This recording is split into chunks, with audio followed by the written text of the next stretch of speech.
Can we please give a huge cheer for Sam Davey?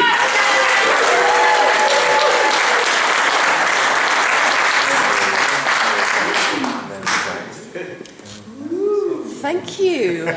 Good evening, everyone. My name is Sam Davey, and I am a book-a-holic.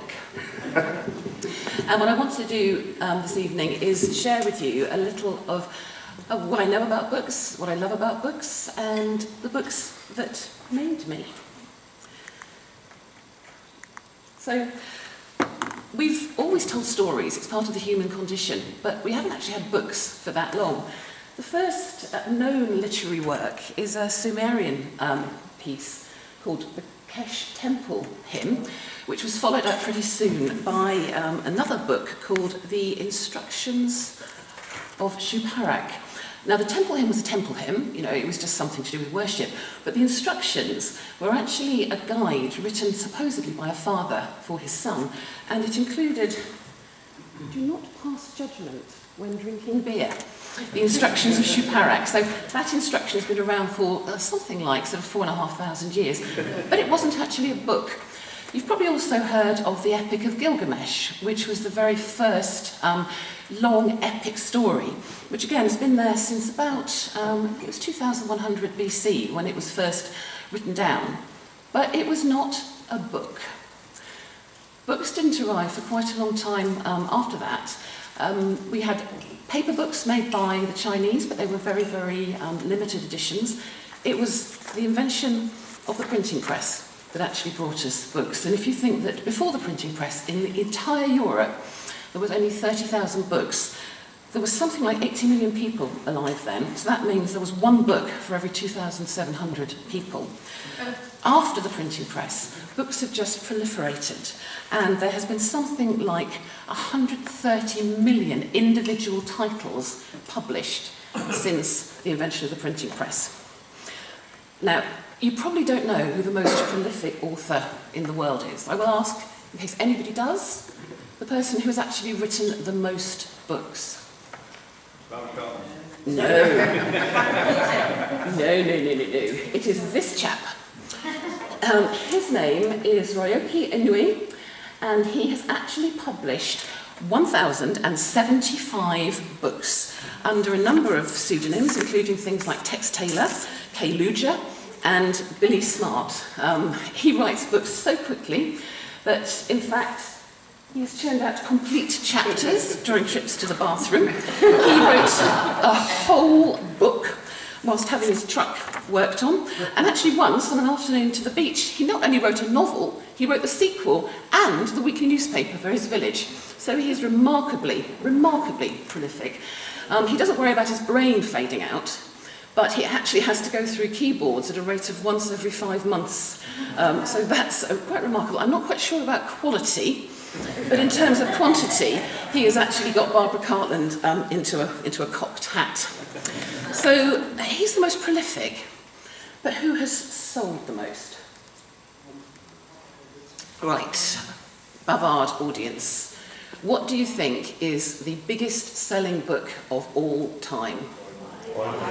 The Bible. And yes, you are absolutely right. 5 million copies sold. Also, it says several. I just thought it would say God, but no, it says several.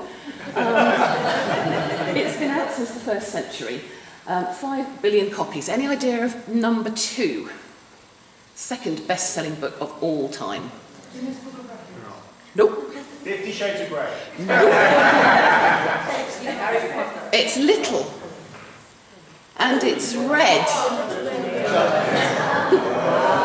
So it's German now. I think it's mainly because the Chinese had to buy it. There was absolutely no option. You had to buy this book. So this is number 2. Number 3 is the Quran. The Quran has sold over 80 million copies. Now, you'll notice the first 3 have been either religious texts or ideological texts. Number 4 may be seen as a bit of a religion to some people. Anyone got any idea what number 4 is? The Lord of the Rings. That is number 4, 155 million copies sold. And to some people, it really is a religion. Now, the next one is one of my favourite books, but when I saw this list, I was really quite surprised to find it up here. Everyone know this book? It's utterly charming, utterly charming. The pictures in that book are just so heartwarming. You know, the picture of the prince with his plants and his little sheep, just gorgeous. Number 5. Number 6, you might guess this one. She's written a lot of books and they've all been very popular. Harry Potter and the Philosopher's Stone is there at number 6, 125 million sold. This one is, to me, well dodge. Scouting for Boys, 120 million copies, probably when there was an empire upon which the sun did not set, but that is a hell of a lot of books. Number 8 is one of our most prolific detective fiction authors.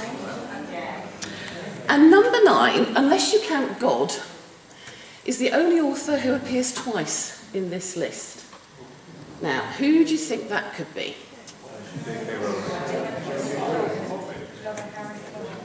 I heard it at the back. In fact, it is The Hobbit. J.R.R. Tolkien appears in this list twice. And number 10 is one that I'm afraid, I have to admit, book-a-holic though I am, I had never actually heard of, which is The Dream of the Red Chamber. Another Chinese author, written in 1791, and 105 million copies sold. And here is the top 10 in all their beautiful illustrated glory. So, why should you read? Why should you do it? Here is the obligatory Bavard graph. And actually, I didn't make this data up, but it is American. And why should you read? Well, in terms of activities to relieve stress, the Americans say that actually the most likely is if you spend time with your family and friends. I must admit, spending time with my family is probably not going to relieve my stress. But I'm not an American. But the second is actually reading a book. And they believe, or the data suggests, that is actually more likely to relieve your stress than meditating or praying or even spending time with your pet. Now, I shared this information yesterday with Lynn Murphy, who you may know, and she said that at the University of Sussex, they have a thing called Woof Wednesdays, where the students are actually allowed to bring their dogs in because it helps to relieve their stress. She said if only she'd known, she'd just have made them do their homework because it would have been actually far better for them. But other data does reveal that actually if you read regularly, just 30 minutes a week, you're 20% more likely to report greater life satisfaction.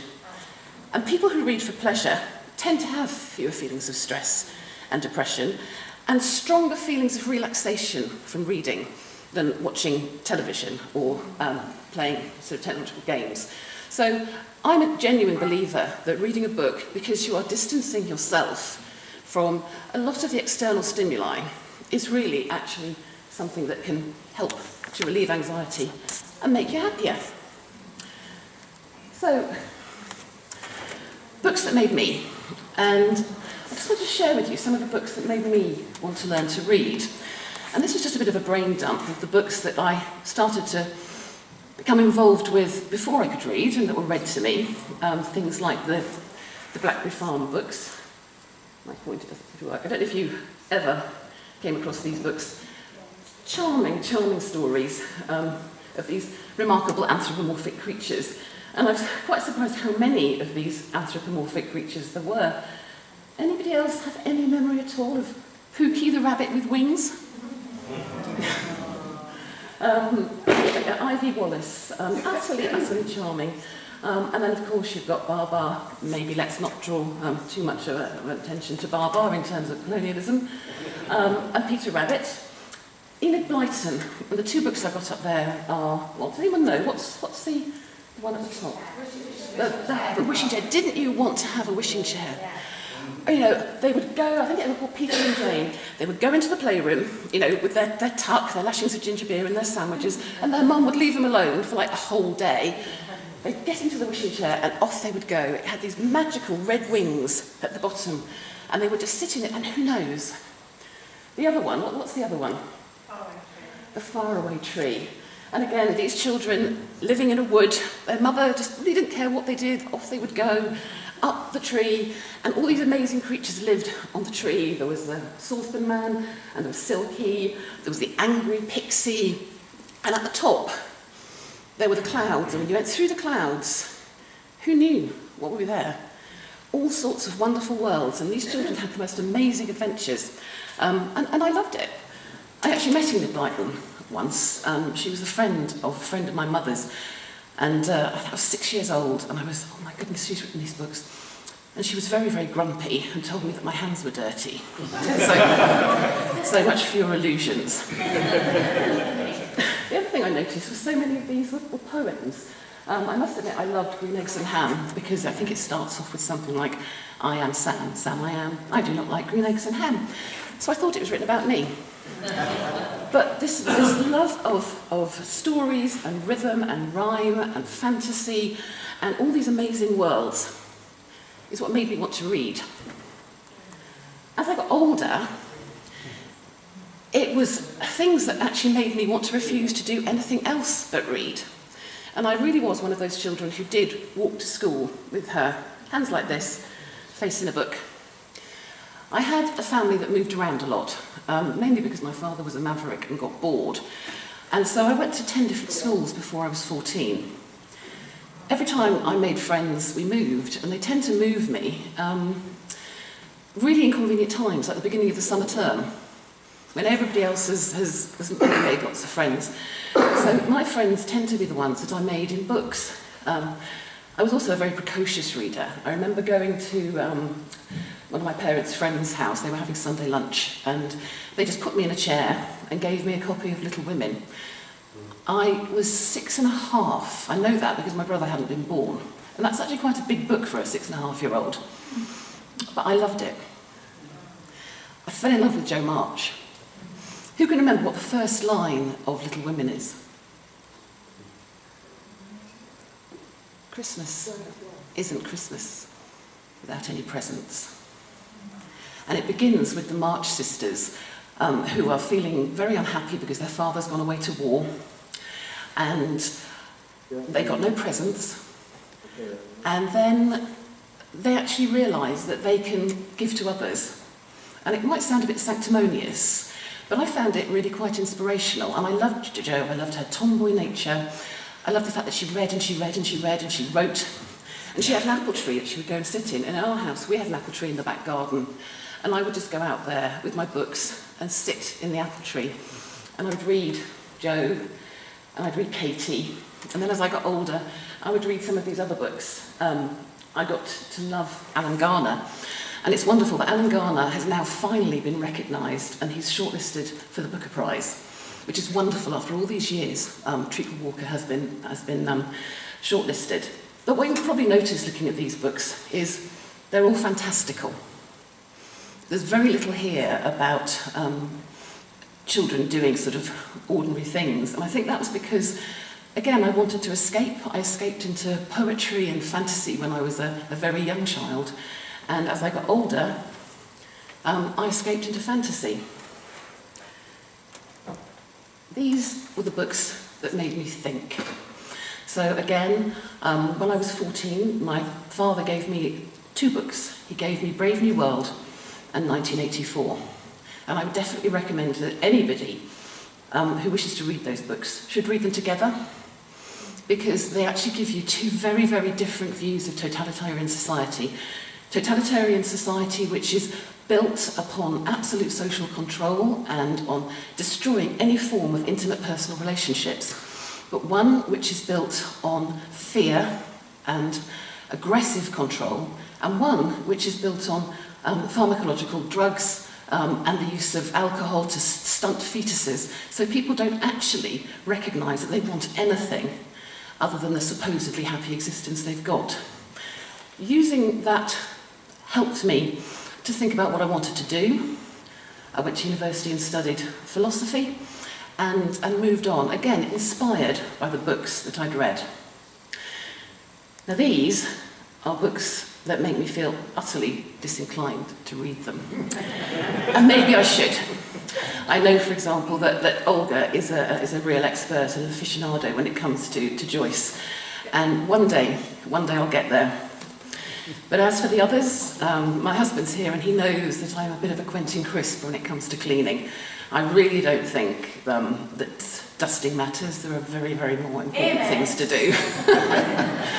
I am not a minimalist.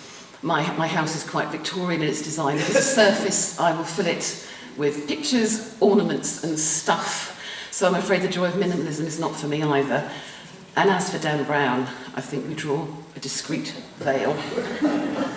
And finally, I just wanted to share with you the best book I've read this year, and I was actually going to do a shameless plug for Saturday night and Miranda Seymour's brilliant biography of Jean Rhys, which is absolutely stunning.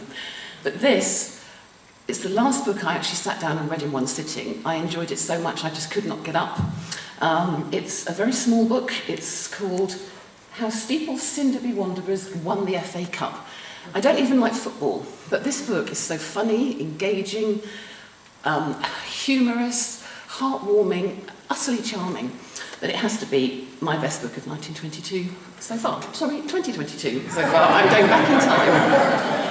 And that's the end of my bavard. So thank you very much.